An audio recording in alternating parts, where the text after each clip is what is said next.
কি গো, কেমন আছো তোমরা? আমি বেশ ভালো আছি। কমেন্ট করে অবশ্যই জানিও তোমরা কেমন আছো।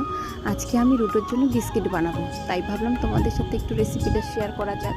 প্রথমে দুধের মধ্যে একটুখানি খেজুর দিয়ে সেটাকে ব্লেন্ড করে নিয়েছি। তারপরে বাটারগুলোকেও একটুখানি মাইক্রোওভেনে ঘুরিয়ে মেল্ট করে নিলাম।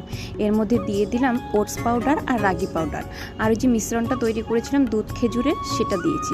তোমাদের তো আগেও বলেছি যে রুটোর খাবারে আমি কোনো মিষ্টি অ্যাড করি না, সেই কারণে আমি চিনি গুড় কিছু দিই না, তাই খেজুরটা দিই যাতে একটু মিষ্টি হয়। পরে একটু ড্রাই ফ্রুটস দিয়ে সব উপকরণগুলোকে একসাথে ভালো করে মেখে একটা না শক্ত না নরম একটা ডো তৈরি করে নিই। ও হ্যাঁ, মাঝে না আমি একটু দারচিনি পাউডারও অ্যাড করেছিলাম। এরপর একটা বাটার পেপার নিয়ে সেটার মধ্যে ভালো করে বেলনি দিয়ে বেলে একটা রুটির মতো তৈরি করে নেব। বাচ্চাদের জন্য না এই বিস্কিটটা কিন্তু সত্যিই ভীষণ হেলদি। বাইরের জিনিস যতটা অ্যাভয়েড করা যায় ততটা ভালো, তাই না? বাইরের বিস্কিটে ময়দা মিষ্টি সব থাকে, তো যতটা কম দেওয়া যায় ততটাই ভালো। তো এরপরে দেখো আমি এই কৌটোটার সাহায্যে সুন্দর বিস্কিটের শেপ দিয়ে কেটে নিচ্ছি। আমার কাছে না বিস্কিট কাটার একটা ছাঁচ আছে, তবে আমার ওটা দিয়ে বানাতে ভালো লাগে না, এই কৌটোটা দিয়ে কাটতেই বেশ ভালো লাগে। তারপরে না এই যে প্রিহিট করা মাইক্রোওভেনে 180 ডিগ্রি সেলসিয়াসে দিয়ে দেবো 17 মিনিটের জন্য। এটা হতে থাক, চলো ততক্ষণ আমরা ছাদ দিয়ে ঘুরে আসি।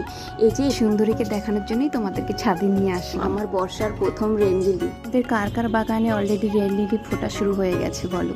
এই দেখো আমি এসে দেখি বিস্কিটটাও হয়ে গেছে। আমি একটা কাঁটা চামচের সাহায্যে কিন্তু একটু ফুটো ফুটো করেও নিয়েছিলাম। কি সুন্দর ক্রাঞ্চি হয়েছে দেখো। তো চলো, আমার বিস্কিট বানানোর শেষ, সাথে আমার ব্লগটাও। টাটা, দেখা হচ্ছে পরের একটা ব্লগে।